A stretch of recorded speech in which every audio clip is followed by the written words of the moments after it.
Well, from fair housing grants to Idaho refugee services, we've covered several impacts of the Trump administration's federal cuts on Idahoans.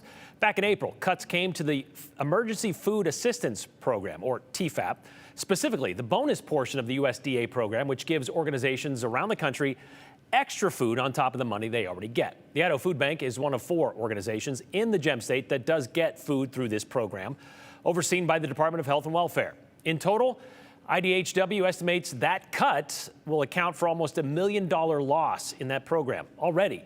Idaho Foodbank says they've had 3 of their orders canceled, leaving them without items like pork, turkey, or cranberries delivered to the food bank this summer.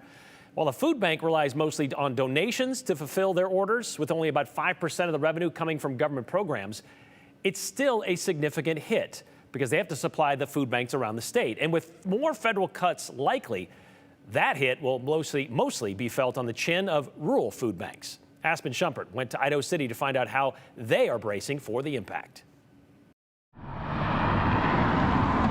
Idaho's rural Boise County, only one food pantry sits within the city lines of Idaho City.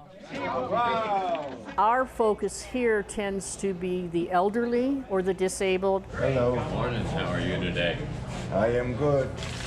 Boise Basin Senior Center and Food Pantry is one of the hundreds of partners that gets food from the Idaho Food Bank.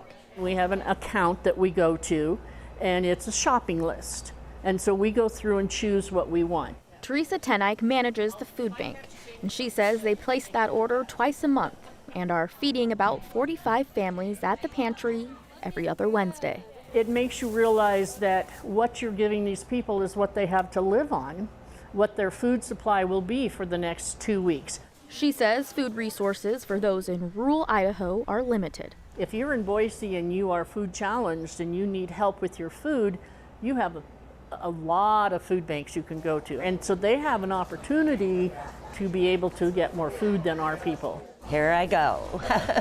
For Cherie Bailey, this pantry is her lifeline. I'm an older senior raising a grandson that I've adopted, and I just have my Social Security check, and the food bank helps out immensely.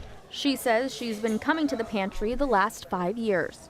I just feel that having those takes a lot of pressure off of me. Relying on her Social Security income, she says without the food pantry, it would be tough. I'd be broke by the end of the month, completely broke, because feeding myself and my grandson, it gets harder with the food prices. The Idaho Food Bank tells us protein is constantly in high demand, and with rising prices, it's hard to get it to all their partners. There's 2 more boxes in the refrigerator. Oh, okay. Yeah, we'll put these on protein because we don't have much protein. To make up for it, this food pantry uses public donations to buy protein themselves. But at the same time, the food pantry is also facing growing demands. I would say over the last 2 years, an increase slowly. A couple more this month and maybe 1 more next month. And so it has gone up for us. And with President Trump's big, beautiful bill making cuts to programs like Medicaid and SNAP, food insecurity could continue to go up. Because if now something they were getting through their Medicaid, that if they have to try to pay for it, it has to go somewhere. I mean, there's only one bucket of money and where it's going to go. Bailey says her grandson is on Medicaid. I don't think my grandson will lose it, but for older people that are on it, yes, I am concerned that cuts will be made. Tenike with the pantry says they'll keep operating as the funds allow. I've had people stop me on the street and say, you don't know how much it means to me to be able to come to the food bank. So, I mean, it really is, it becomes a family. And I go home and my legs hurt and my back hurts and all that, but then I realize that it's very rewarding. You know that you've been able to give to the community and be able to help people that really need the help.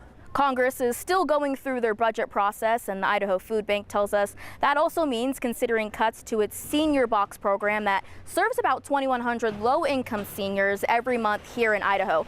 25 of those boxes are here at the Boise Basin Food Pantry. Congress will ultimately make that decision, as it is just a proposal right now.